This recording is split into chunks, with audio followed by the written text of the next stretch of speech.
might have been the tensest moment of the 20 Democratic debates, the questioning last week of Barack Obama about how he had handled an endorsement by Minister Louis Farrakhan. You'll recall Obama said he denounced Farrakhan, and when Senator Clinton said he should have rejected the endorsement, Obama then said if she thought reject was a stronger term, he'd reject and denounce.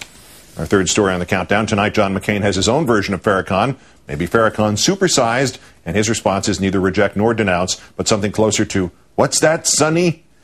Last week, McCain held a public appearance with the televangelist, the Reverend John Hagee, and accepted Hagee's endorsement. This despite Hagee's past comments about, you know what, hold that thought for a moment. On Friday, McCain said that Hagee, quote, supports what I stand for and believe in. Today, McCain said, though, it's simply not accurate to say that because someone endorses me that I therefore embrace their views. So what kind of views, what sort of political nuance does McCain not embrace?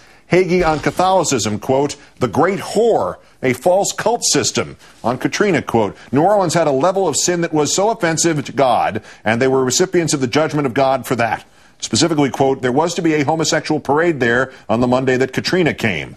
On women, quote, do you know the difference between a terrorist and a woman with PMS? You can negotiate with a terrorist. And then there was his fundraiser for a school, a slave auction. McCain apparently deciding he needs straight evangelical Protestant white male voters who own slaves and don't live on the Gulf Coast more than he needs anybody else. Let's bring in MSNBC's David Schuster back at Scandal Desk in Washington. David, good evening. Hey, Keith. Senator McCain would seem to be in somewhat deep here. How did he get there, and why, through today anyway, does he seem willing to stay there with Pastor Hagee?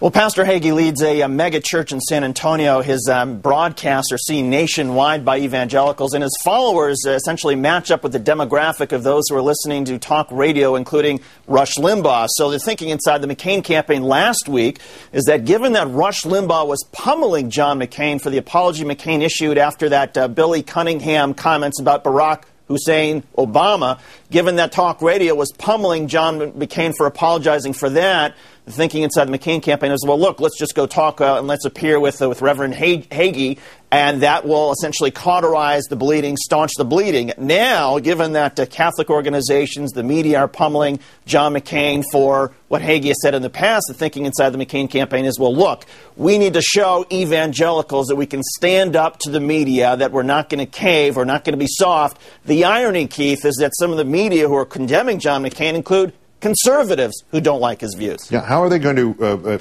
have that disconnect going that they'd throw Bill Cunningham under the bus for attacking Obama, but not throw this guy under the bus at any point? If they don't throw him under the bus, he's going to be around the candidate's neck through the campaign, is he not? Is he not just the easiest target imaginable? Well, the distinction the McCain campaign is drawing is they say that there's a big difference, according to the McCain campaign, between what somebody says at a McCain event as compared to what somebody says in their own church or broadcast. And when McCain stood by the apology for the attacks on Barack Obama, McCain said he supports the right of people to express their views on their own time at their own forum, just not at a McCain event. So since Hagee didn't repeat his hateful speech or his apocalyptic views while physically standing next to John McCain at a John McCain event, that, according to the McCain campaign, appears to be the distinction. Well, the other quote, of course, can be what McCain said, which is that Hagee supports what I stand for and believe in. That may be more troublesome than any of the Hagee quotes. But while we're talking about Hagee, should we be more concerned perhaps about these apocalyptic views that a man eagerly anticipating the end of the world